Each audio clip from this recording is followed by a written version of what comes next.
बड़े बड़े संत सिखा रहे हैं, बाबा सिखा रहे हैं, ऐसे संत जो चोगेबाज है वो बता रहे हैं कि नहीं तुम अपनी बीवी की तारीफ करो, और बीवियों को भी सिखा रहे हैं तुम नहा धो के तैयार रहो, बढ़िया इत्र लगा के सेंट लगा के तैयार रहो, तो हस्बैंड तुम्हें पूछेगा।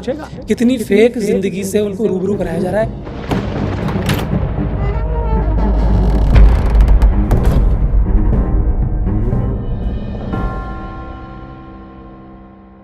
कितनी खूबसूरत बात है तो सोचने वाली कि दादाजी ने ये किया। हम ज़्यादातर जो इतिहास है, पुराना वक्त है, उसमें जीते हैं और उसको ऐसा ग्लोरीफाई करते हैं कि जैसे वही वक्त सही था। लेकिन ये सही है कि अगर मेरे दादा ने वो किया था और मैंने डुबोया, तो वो ये नहीं कहते कि ये मैंने डुबोया। अपना एप्रिशिएशन, मेरी परिस्थितियाँ ऐसी थी, ये थी। लेकिन अनमोल, आप एक चीज़ बताओ, इन सब के बावजूद भी सेल्फ प्रेज़ करना कहीं आप में कॉन्फिडेंस भी तो देता होगा आने वाले वक्त के लिए? सर, जो रियल आदमी है ना खतरनाक, उसको सेल्फ प्रेज करने की आवश्यकता ही नहीं पड़ती, उसको सब कुछ अंदर से क्लियर है।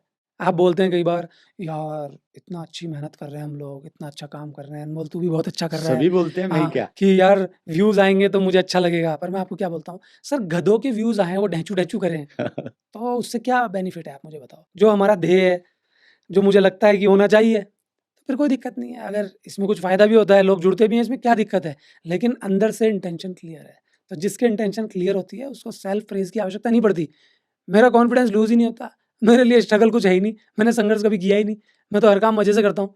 आप ज़बरदस्ती बोल-बोल के मेरे को संघर्ष कराना चाहते हो तो वैसे बता दो। नहीं, वो आपका व्यक्तित्व है, लेकिन एक सामान्य आदमी बहुत डरा हुआ रहता है, सिमटा हुआ रहता है साधन से, हर वक़्त उसको फ्यूचर का डर लगता है। एप्रिशिएशन में जब हम फ़िल्मों की बात करते हैं, तो वो तो दुनिया ही अलग है, वहाँ तो वाह, वाह, वाह, वाह! हर फ़िल्म शोले है, हुँ, हर फ़िल्म संतोषी माता है, क्या बात है, क्या जब बात मेकिंग होती है, उससे कम है। होती ही नहीं होती है। ही नहीं भाई। हाँ, और मैं बताऊँ, एक बहुत ही प्रसिद्ध एक्टर वर्ल्ड लेवल का, उनकी फ़िल्म रिलीज़ हुई थी दिल्ली में और उनके एडिटर जो हैं, वो मेरे फ्रेंड थे।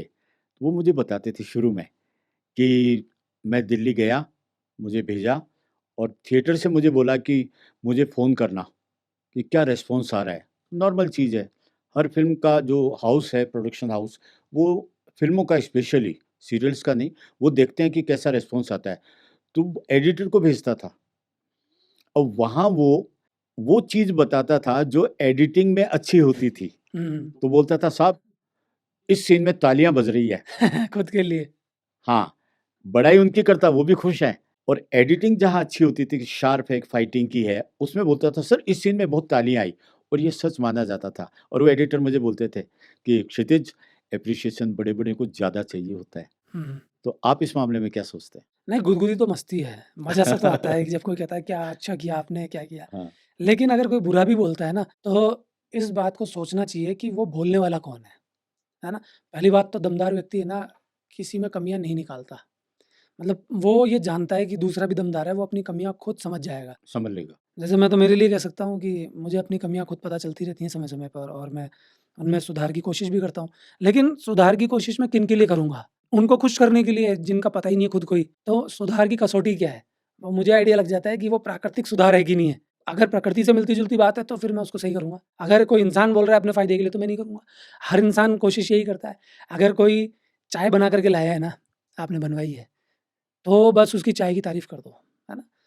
अब उसने चाय बनाई है दूध से, तो भाई दूध निकालने वाले की भी तारीफ़ है उसमें, उस गाय की भी तारीफ़ है, भैंस की भी तारीफ़ है, चाय की पत्ती की तारीफ़ है, लेकिन सिर्फ़ उसने बनाई है तो वो अपनी तारीफ़ सुनना चाहेगा, उसको कोई मतलब नहीं है।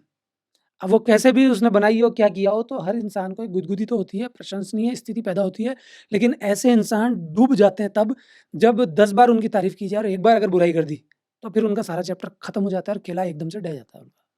ये आपने बहुत बड़ी बात बोली कि ज़िंदगी भर हम किसी आदमी की बड़ाई करते हैं, सच में वो इस लायक भी होता है।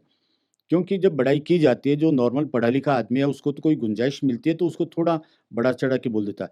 हाँ, लेकिन ये बहुत बड़ी बात है। आपने भी महसूस किया होगा कि आप हमेशा किसी को एप्रिशिएट करते हैं, इस लायक भी होता है। लेकिन अगर गलती से आपने उसकी सच्चाई बता दी, बहुत कम होते हैं जो उसको एक्सेप्ट करते हैं।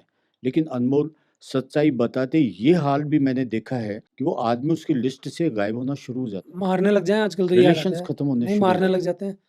थप्पड़ थप्पड़ मारने लग जाते हैं, बुराई कैसे करी? मतलब एकदम से ही होता है, अब तो सहन ही नहीं होती लोगों मतलब से। बरसों तक का जो है हाँ, रिलेशन हाँ, वो एक सच्चाई में, बल्कि बुराई बिल्कुल। नहीं। तो यही तो प्रॉब्लम हो गई ना कि स्वीकृति भाव नहीं है ना, इसीलिए तो समाज में रिश्ते बेकार हो गए हैं ना। रिश्तों में भी तो फिर ये चीटिंग चलती है। भाई ज़बरदस्ती है, हस्बैंड वाइफ का रिलेशन भी ऐसे ही चल रहा है, आपको पता है। भाई तारीफ़ करो वाइफ की, अरे क्यों करो? हर कोई विद्वान बन रहा है। आपको अच्छा खाना खाना है, चाय तो पीनी ये है, तो ढंग से मैं रहना है तो करनी पड़ेगी। ये तो आपका स्टाइल है, मेरा तो नहीं है। मैं तो क्लियर बोल देता हूँ खराब सब्ज़ी है। मैं तो मध्यम मार्गी हूँ। सर ये मध्यम मार्ग ही तो है ना, अब वीडियोज़ में भी दिखाते हैं कि बीवी की थोड़ी तारीफ़ कर दो, बड़ा अच्छा लगेगा, है ना?